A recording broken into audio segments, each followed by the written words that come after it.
right, so for our third speaker today, we have Cadet Haley Osmer. She's a junior. And the title of her speech is The Social Experience. The Social Experience by Cadet Osmer. What are you afraid of? If I were to ask around the room, I would probably get answers like spiders, snakes, the dark, holes, heights.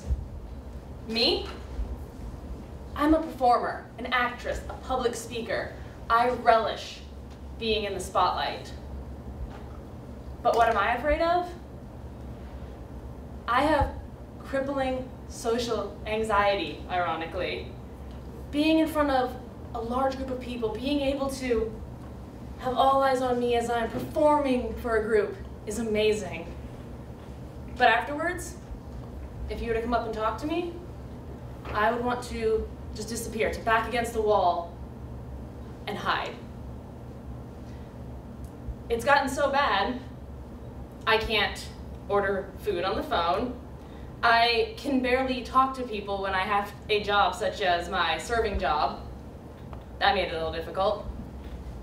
And I've never had to get over this problem because I've always had enablers in my life. Now, I don't know how many of y'all have those smothering mamas, but I've got an Italian mama, and let me tell you, they want to do everything for their babies. Oh, you want me to make your appointment? Oh, sure, honey, sure. You want me to order the pizza? Yeah, don't worry, I got it, sweetie. My boyfriend, I've mastered the art of charming him into going through the door first and going to go talk to that person. So I've never had to face my problems until about 2 months ago. I got an internship with the VA. I got to go to the inpatient ward and entertain the veterans. That's all I was told. When I showed up, they were like, okay, hello, Miss Osmer. We're going to have you go up to the 3rd floor and talk to the veterans. And I'm like, okay, who else is going with me? Just you. Have fun, I'll see you in 3 hours. I was terrified.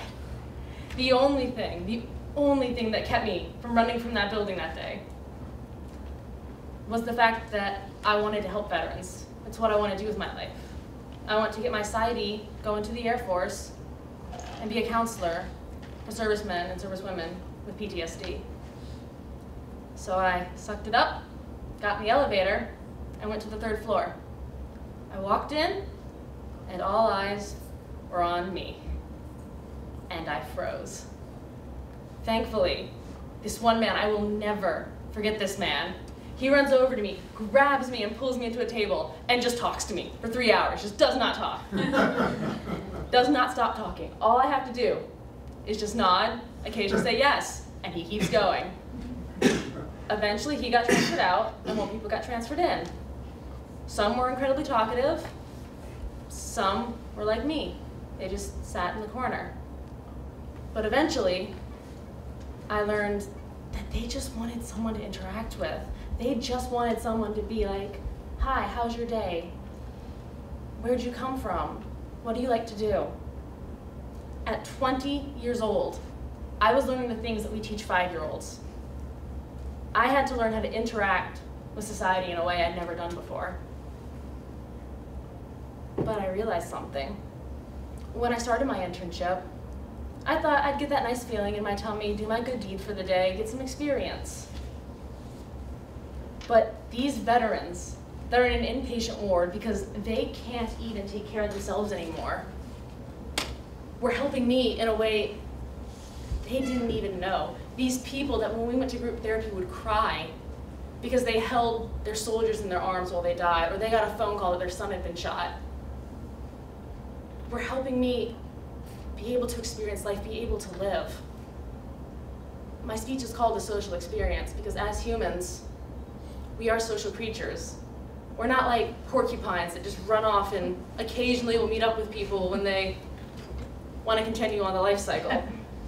We love talking and having friends, especially in America, where you talk to someone for 5 or 10 minutes and they're your buddy.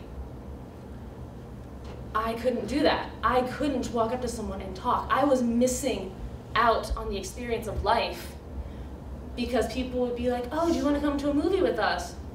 No, I don't know you very well. I'll take a pass on that. Not beer.